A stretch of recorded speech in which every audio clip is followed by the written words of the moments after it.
Hey everybody, out here with some more North Sea by Tinderbox, which I have not been able to keep lit.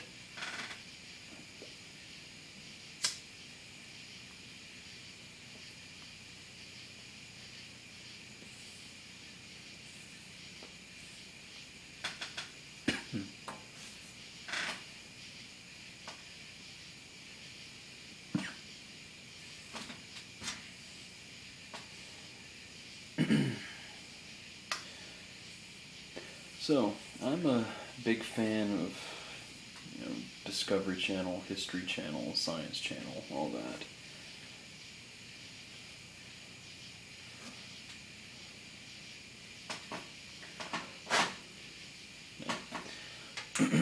And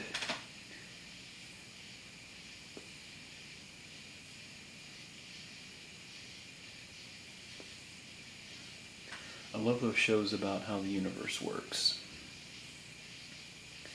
I love, just hearing about new theories and all that. I love hearing about things like quantum mechanics and string theory and all that. I have no practical mind for the application of it, but I love to know about the theories. It's just really interesting to me. I think it's because I like to write science fiction, so I like to know a little bit of how things work.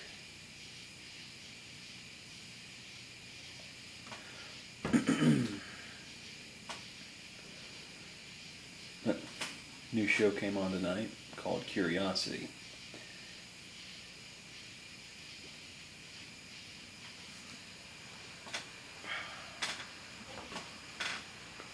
And it was hosted by Stephen Hawking, and the topic was, did God create the universe?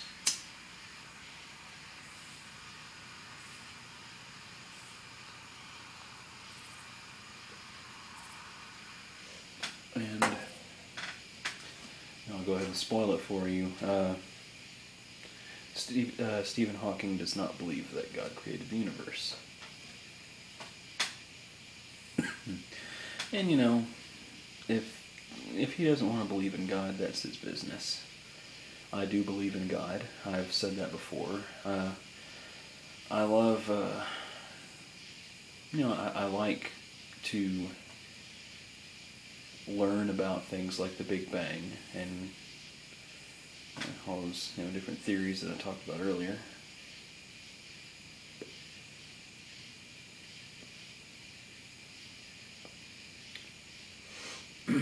As another great pipe smoker, Albert Einstein, once said, I'm paraphrasing, I might have this a little backwards, religion without science is lame, and science without religion is blind.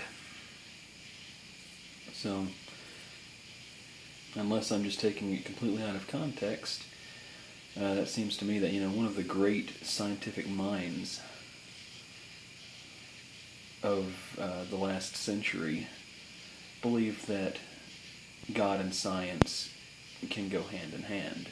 Somebody can be a man of science and still believe in God.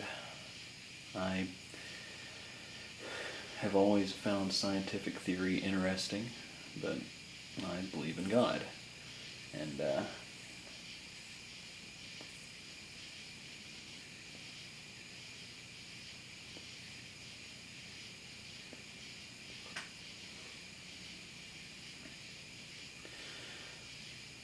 so, to me, I have no trouble justifying one with the other. I believe that, and I don't want to get into a theological debate here. I find those irritating. But my ultimate belief is that, God could have used whatever he wanted in the creation of the universe. He could have, and there's no, I'm not one of those creationists who believe that, the Earth is 6,000 years. I think there's pretty good evidence that, for the timeline that the 14 billion year old universe. I mean, I don't think it's. I don't think it's going against faith to say that, because I've read pretty extensive. I'm not a scholar or anything in the subject, but I've read quite a bit of the scripture, and I know that it's not really. There's no definite timeline that I have ever really been able to determine.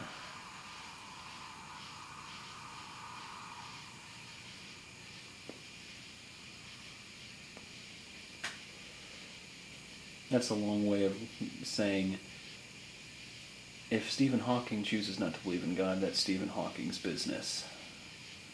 Doesn't affect me one way or the other. My trouble was with his argument. It was just so full of holes.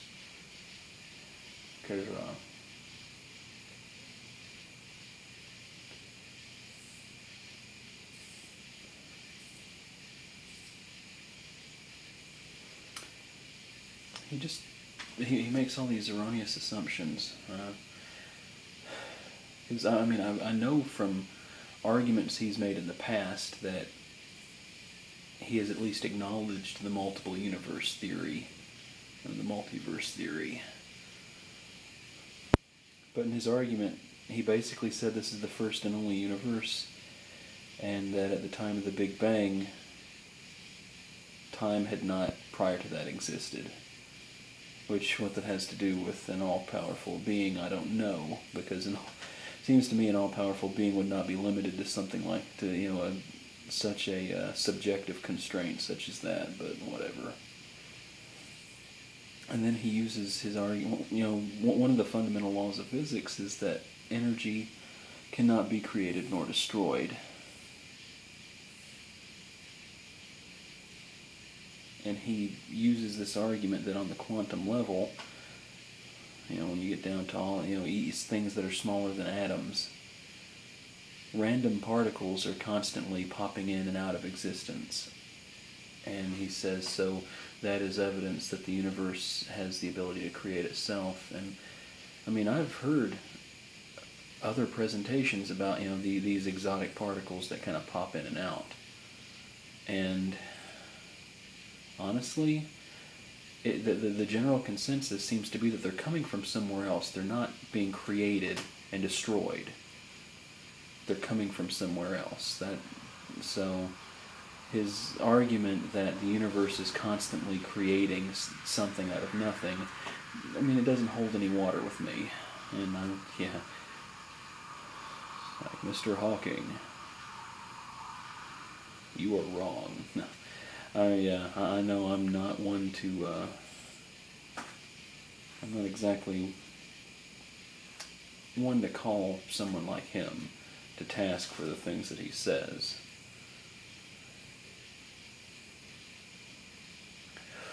He has devoted a life to studying something that I don't fully comprehend.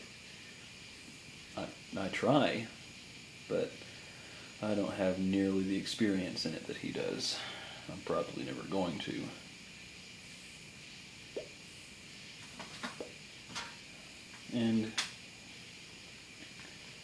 But there have been other cases. His arguments are kind of starting to slip, I think. I don't know if... I have heard that his mind isn't what it used to be, but I don't know personally. I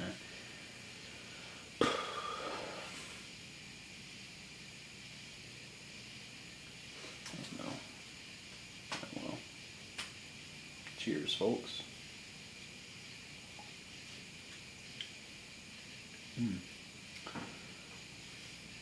That is Gentleman Jack. It is basically Jack Daniel's whiskey that has been aged twice as long, and it costs twice as much. But it's worth it. It is good, and it's really smooth. I was not expecting that. Really smooth and just really good taste. So one of the benefits of having expensive tastes is that it kind of limits you to how much you can partake. I got one of my old history teachers from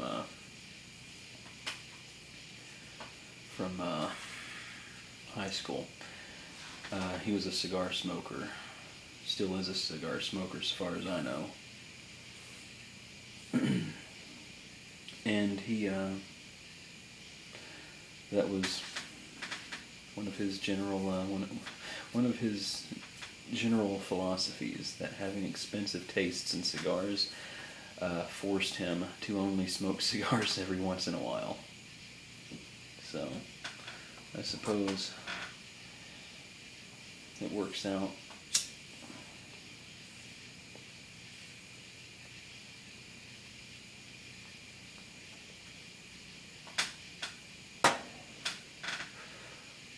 I'm letting it run a little bit over because, according to YouTube, my account has been approved for 15 minutes, so I'm going to see if my iPod will let me upload this video, because I've had trouble uploading anything more than 10 minutes before, so.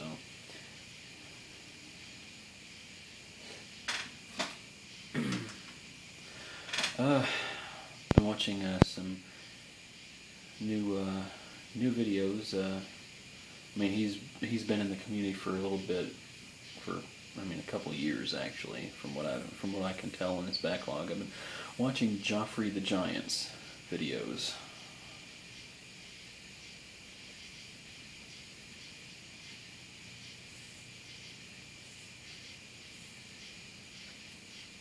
They've been pretty entertaining, and he's got a lot of interesting discussion topics. So you might want to check him out if you haven't already. I mean, I am pretty late to the game on a lot of different channels around here, so.